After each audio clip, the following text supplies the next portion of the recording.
happening, y'all? Appreciate y'all tuning in.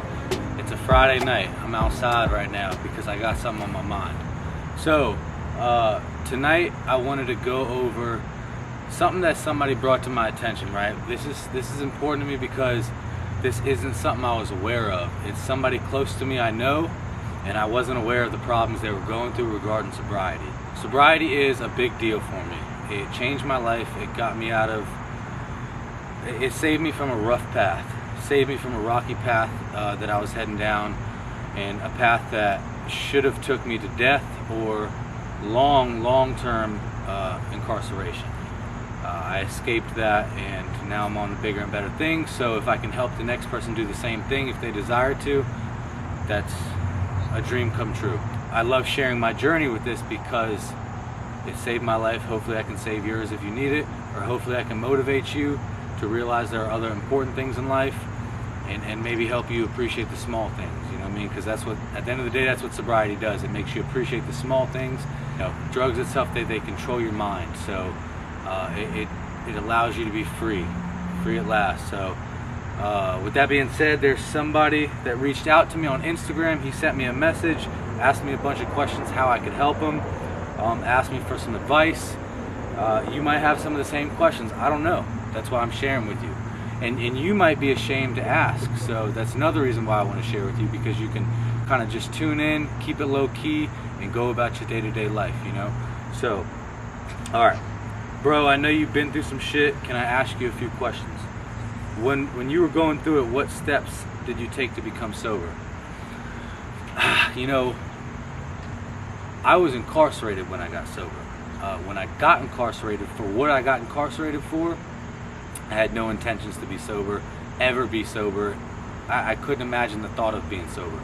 I got incarcerated, still 6 months in to being locked up. I was still drinking, doing drugs in the facility. I had no plans on changing. I had no idea when I was getting out. Change wasn't in my thought process. I didn't know how to. Regardless of what happened, regardless of the bad, what landed me in there, which later on, after lonely nights and staring at the ceiling in a 6 by 9 foot cell, staring at a metal toilet, you know, you kind of start to have these thoughts, and it hit me. It finally hit me. What I landed in there for, everything bad, 95% of the things bad that's happened in my life, what they came from, drugs and alcohol. It just that path in general, not even just drugs and alcohol, but I got one track, you know what I mean? So I had to completely change everything. I had to literally do everything different, right? I'm still the same person. I'm not perfect, but at the end of the day, I'm not on the path I was, and I'm on to better things. So it was easier for me to wrap my head around reality. I kind of stuck to a routine in there. You know, I made working out my life. I made reading, studying business kind of took over my thought process. Business is what kind of got me interested. Business, fitness, being a better version of myself. I changed some healthy habits. Once I got out, I took it day by day. I took any opportunity that came my way, and I just, at that point, I enjoyed being in my normal state of mind. Like, I was like, yo, life is crazy. Like, there's so much out here that I never thought about. And now I finally have the room up here to think for one. I can wake up and do whatever I want. You know what I mean? I had real motivation. I didn't need a pill to wake up and get motivated.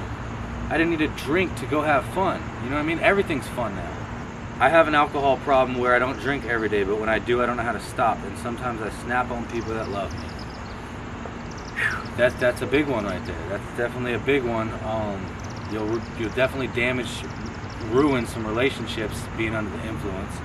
I did plenty. A lot of them are still aren't perfect, but a lot of them I've put back together, and I'm grateful for that. I'm grateful for those who gave me second chances. They finally trust me. I'm finally trusted now. It's a good feeling to change sides and have everybody look at you different. That's another thing that drives me. Having other people look at you in a different way. Like, wow, he did it. He did that. He really got through that and came out. You know, everything happened for a reason for him. I'm happy for him. I love that. You know, I love when somebody tells me they're proud of me. You know, I love it. It's something as simple as I'm proud of you, man. It's crazy to hear that. You know, I hear it a good amount now, But there was a time where I never heard that. It was foreign to me. Nobody was ever proud of me. You gotta realize that you're ruining relationships, you know what I mean? And realize it's not too late to put it back together. So, you know what I mean? It's not too late. It's never too late. It's never too late to start. You gotta kind of just realize that's something that fire's gotta strike, you know what I mean? You gotta it's gotta hit you, you know what I mean? Those are the things you gotta realize. What are my opportunities if I change that? What else could happen? It's a huge world out here. You could build a lot of relationships, good relationships, and do you want to go with people having, remembering who you once were? Or do you want them to remember the new you who impacted the world, who was nice to others, who helped others, who contributed to society? That's what I want. I want that legacy. I want to make that impact on others, you know what I mean? So if I can help as many people as I can along the way, that's what I want to do. I found the gym, but I can't be consistent with that because I drink all weekend and I don't feel regular again until a couple days later. Give me a few tips. Hey man, the gym you have to have a reason for working out, right? When I first started, I wanted to look good. I really needed a coping mechanism to be sober. It helped with the endorphins, the adrenaline. It wore me out. And then at the end of the night, I was like, I'm good now. Now I can just, rest up, get ready for the next day. Fitness has got to do something, you know what I mean, to make it worthwhile. For a while, I wanted to compete. I was like, what if I could be the greatest? You know what I mean? What if I could be the best at something, at this? You know what I mean? That was something in my mind. Hitting PRs, hitting new weights. That's an incredible feeling itself. Doing new things that you couldn't imagine doing with your body. That's something that's, you know what I mean, that's wild. So those are some of the things. Looking better, that's given. That's always going to come with it. But it's got to be deep, you know what I mean? It's got to become your life, you know what I mean? Fitness is what changed me. So I don't know every other way there is to change. Some people go by AA meetings. Some people have other hobbies. I love the gym and what fitness does for my body.